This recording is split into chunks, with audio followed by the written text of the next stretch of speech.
Hello everyone, I am Sadia Jafrin. আজকে আমি কথা বলবো মূলত আমার ছোট্ট বন্ধুদের জন্য, যারা সারাদিন বাসায় কাটাচ্ছ, কারণ কোভিড-19 ক্রাইসিসের কারণে তাদের স্কুল কলেজ বন্ধ। সো তারা বাসায় এখন কিভাবে সময় কাটাচ্ছে? তারা ইন্টারনেট ইউজ করছে, অনলাইনে ক্লাস করছে, বিভিন্ন নতুন নতুন জিনিস শিখছে এবং একই সময়ে নতুন নতুন জিনিস শেখার পাশাপাশি তারা তাদের বন্ধুদের সাথে কানেক্টেড থাকার জন্য বিভিন্ন সোশ্যাল প্ল্যাটফর্ম ইউজ করছে, যেমন ফেসবুক, হোয়াটসঅ্যাপ, ইমো, ইনস্টাগ্রাম, এবং তাদের অবসরের বেশ খানিকটা সময় তারা এই সোশ্যাল মিডিয়াতে সময় দিচ্ছে এবং বন্ধুদের সাথে যোগাযোগ রাখছে যে তারা কেমন আছে বা তাদের বিভিন্ন খোঁজ খবর নিচ্ছে। এই কারণে অনেকেই অনলাইনে বুলিড হচ্ছে আর অ্যাবিউজড হচ্ছে, বাট তারা বুঝতে পারছে না যে এই সমস্যার সমাধান কিভাবে করবে বা কারোর সাথে শেয়ার করতে পারছে না, ভয় পাচ্ছে, মেন্টালি স্ট্রেসড হয়ে যাচ্ছে। তাই আমি চিন্তা করলাম যে এই সময়ে অনলাইন সেফটি নিয়ে, বিশেষ করে শিশুদের অনলাইন সেফটি নিয়ে কথা বলাটা অত্যন্ত জরুরি এবং শিশুদেরকে এই বিষয়ে সচেতন করাটা অত্যন্ত জরুরি। তাই এখন আমরা জেনে নিব যে কিভাবে আমরা এই অনলাইন সেফটি বিষয়ে সচেতন হতে পারি। How can we make internet a safer place for all of us?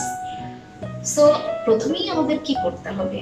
B kind online and support your friends to send positive message. আমরা যদি সবাই কাইন্ড থাকি, সবাই সবার জায়গা থেকে, তাহলে কিন্তু আমরা ইন্টারনেটকে সেফ রাখতে পারবো, আমরা নিজেরা সেফ থাকবো এবং সেফ রাখতে পারবো। And share this online safety videos with your friends to make them aware about online safety and talk about it.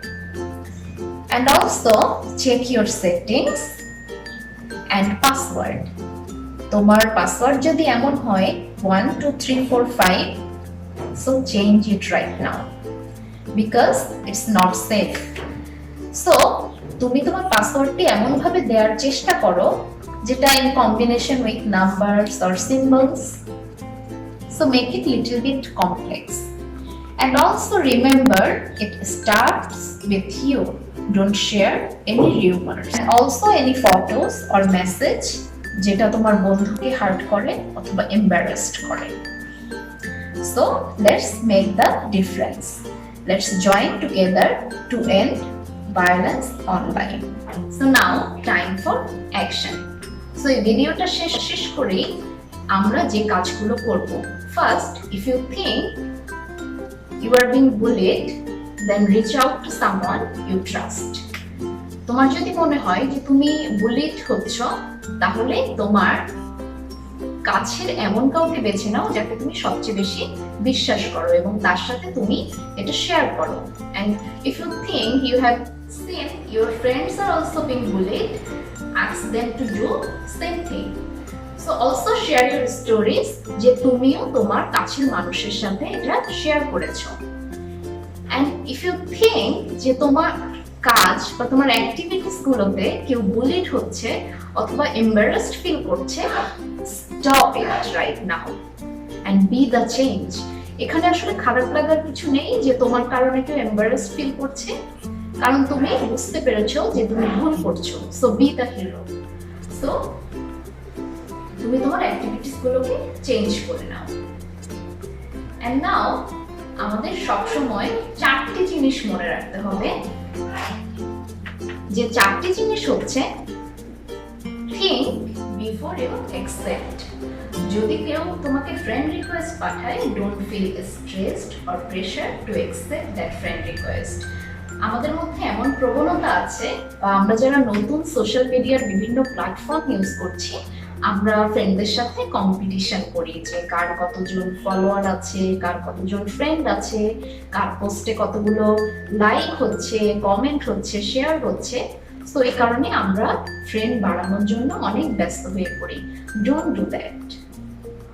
Currently you are using the social media to connect with your friends only, not another people. So তুমি friend request accept করার আগে তার profile ভালো করে check করে নাও যে তাকে তুমি ভালো করে চেনো কিনা। যদি না চিনে থাকো, তোমার ফ্রেন্ড রিকোয়েস্ট অ্যাকসেপ্ট করার কোনো দরকার নেই। And also think before you send. তুমি যদি কোনো মেসেজ কোনো ফ্রেন্ডকে পাঠাতে চাও বা কোনো নিউজ পাঠাতে চাও, আগে এর ভ্যালিডিটি চেক করে নাও যে মেসেজটি আসলে সত্যি কিনা, তারপর তুমি শেয়ার করো। এবং তুমি যদি স্ট্রেস থাকো অথবা খুব অ্যাংরি থাকো, ঠিক সেই সময়ে তুমি এমন কোনো ছবি বা মেসেজ কোনো ফ্রেন্ডের সাথে শেয়ার করো না যাতে সে কষ্ট পেতে পারে বা দুঃখ পেতে পারে। And think before you share. তুমি তোমার টাইম লাইনে এমন কোনো কিছু শেয়ার করো না যাতে অন্য কেউ হার্ট হতে পারে, বা কোনো রিউমার শেয়ার করো না যাতে অন্য কেউ মিসগাইডেড হতে পারে। অ্যান্ড অলসো তুমি তোমার address, phone number and bank account details কখনোই তোমার টাইম লাইনে শেয়ার করো না, যা আসলে একান্তই তোমার ব্যক্তিগত।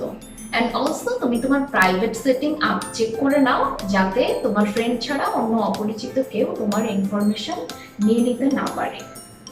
And lastly, most important thing, যে তুমি যদি মনে করো যে সমস্ত সিচুয়েশন বা পুরো সিচুয়েশনটাই beyond your control, then report it. তুমি যে সোশ্যাল মিডিয়া ইউজ করছো সেখানে তুমি ওই ফ্রেন্ডের এগেইনস্টে রিপোর্ট করতে পারো। সো আমি আশা করবো তোমরা পুরোটা ভিডিও দেখেছো এবং এর থেকে কিছুটা হলেও শিখতে পেরেছো। So B kind online and make the internet safer place for all of us. Thank you.